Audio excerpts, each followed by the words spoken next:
Sir आप भविष्यवाणियां करते हैं काफी, अगर कोई आपकी भविष्यवाणी गलत निकलती है तो क्या आप भविष्यवाणी करना छोड़ देंगे या फिर कोई बहाना आप लेके आ जाएंगे, जो कि आजकल काफी लोग जो है बहाना बता देते हैं। बड़ा अच्छा प्रश्न आपने किया। पहली बात तो गणना है और गणना में गलती किसी से भी हो सकती है पार्थ जी। ज्योतिष मैं हमेशा कहता हूँ गणनाओं का विषय है जी। और जब हम गणनाएं करते हैं, कैलकुलेशन करते हैं, तो एरर किसी से भी हो सकता है, वो मैं हूं या कोई और ज्योतिष भी हो सकते हैं। उसमें दो चीजें आती हैं। आपकी हर तीसरी भविष्यवाणी गलत हो रही है तो फिर तो आपको गणना करनी नहीं आती भाई। बिल्कुल। बड़ा सिंपल है। फिर आपको सोचने की जरूरत है कि आपको और सीखना पड़ेगा। लेकिन अगर आपकी 10 में से 8 भविष्यवाणियां 9 भविष्यवाणियां सच हो रही हैं और एक गलत हो रही है, चाहे वो कोई भी हो, मैं नहीं, बाकी भी ज्योतिष हैं दुनिया भर में, वो भी हो, तो वो ज्योतिष फिर गलत नहीं है। गणनाओं में गलती किसी से भी हो सकती है और उसको सहर्ष स्वीकार करना चाहिए। जब बिहार की इलेक्शन हुए तो मेरे से कई सारे जो जर्नलिस्ट हैं उन्होंने सवाल किए थे कि बिहार में, कि मैंने कहा किसी भी हाल में नीतीश बाबू का सीएम बनने का योग नहीं। बिल्कुल। लेकिन वो सीएम बने तो लोगों ने मुझे दोबारा बुलाया। तो उन्होंने कहा जी अब आप क्या कहेंगे। मैंने कहा मैं आज भी यही कह रहा हूँ कि इनकी कुंडली में सीएम बनने का योग नहीं है, खत्म हो चुका, जाने वाले हैं जल्दी दिल्ली। क्या हुआ? दिल्ली। अब आप इसको गलत नहीं कह सकते। बिल्कुल। थोड़ा बहुत आगे पीछे हुआ लेकिन भविष्यवाणी सच हुई। बिल्कुल।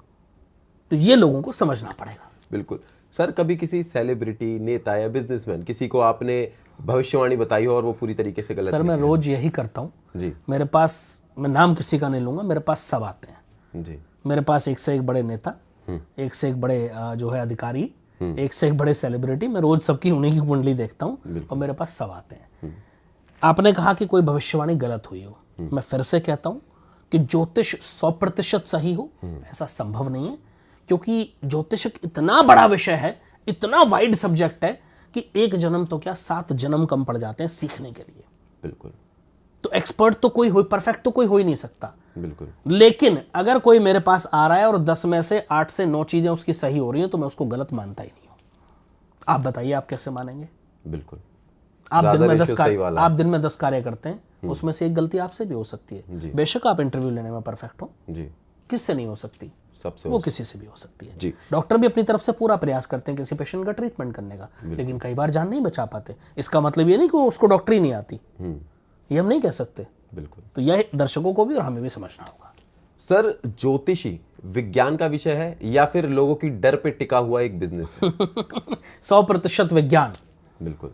अगर कोई ज्योतिष, कोई बाबा, कोई तांत्रिक आपको डरा रहा है तो वो ज्योतिष नहीं है, पाखंडी है। बिल्कुल। बहुत स्पष्ट शब्दों में दर्शकों को मैं समझा रहा हूं, ज्योतिष डर का विषय न था, न है, न होगा। ज्योतिष केवल और केवल मार्गदर्शन है।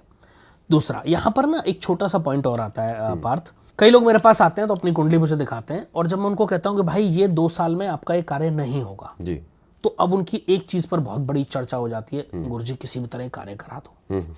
भाई ज्योतिष ये नहीं है। बिल्कुल। यही तो दर्शकों को समझना है। अभी कुछ दिन पहले मेरे पास एक केस आया, उन्होंने मेरे से पूछा कि मेरी एक प्रॉपर्टी है जो बिक नहीं रही बहुत समय से। बिल्कुल। तो मैंने कहा 2027 मिड के बाद बिकने का योग बनेगा और 2027 में प्रॉपर्टी आपकी सेल हो जाएगी। उन्होंने कहा नहीं गुरुजी किसी तरह 2026 में बिकवा दो। मैंने कहा भाई इसमें मैं क्या कर सकता हूँ, योग ही नहीं है। बिल्कुल। नहीं आप कुछ तो उपाय बताओ। उनको मैंने लगभग आधा घंटा समझाया लेकिन उनकी समझ में नहीं आया। तो मैंने हाथ जोड़ लिया, मैंने कहा देवी जी बहन मैं इससे ज़्यादा आपको नहीं समझा पाऊंगा, क्षमा कर दें मुझे। जो बस यही दर्शकों को समझना है, अगर आप किसी ज्योतिष के पास जा रहे हैं ना तो सच सुनने की हिम्मत रखिए। बिल्कुल। अगर आप ये सुनने जा रहे हैं कि सब कुछ आपके बारे में अच्छा बता दिया जाए तो फिर वो ज्योतिष नहीं है भाई। बिल्कुल। ज्योतिष में आपको गलत चीजें भी जो खराब है वो भी सुनना पड़ेगा। कई बार मैं लोगों को बोल देता हूँ भाई अगले 2 साल खराब है, तो इसका मतलब ये नहीं कि मैं उनको डरा रहा हूँ। मैं किस लिए बोलता हूँ? ताकि वो सावधान हो जाए, सतर्क हो जाए। फॉर एग्जाम्पल आप मेरे पास आ गए, आपने अपनी कुंडली दिखाई, मैं कहता हूँ पार्थ अगले 1 साल नौकरी मत चेंज करना भाई, टफ समय है। तो आप सतर्क रहेंगे और नहीं चेंज करेंगे। बिल्कुल। तो उसमें आपको मैंने डराया नहीं, सावधान कर दिया। बिल्कुल। कहीं आप नौकरी छोड़ दें और आप सोचें दूसरी मिलेगी नहीं क्योंकि समय खराब है, तो बेहतर है कि यही कंटिन्यू करें। तो बस यही ज्योतिष है। ज्योतिष केवल और केवल मार्गदर्शन है और 100% विज्ञान है।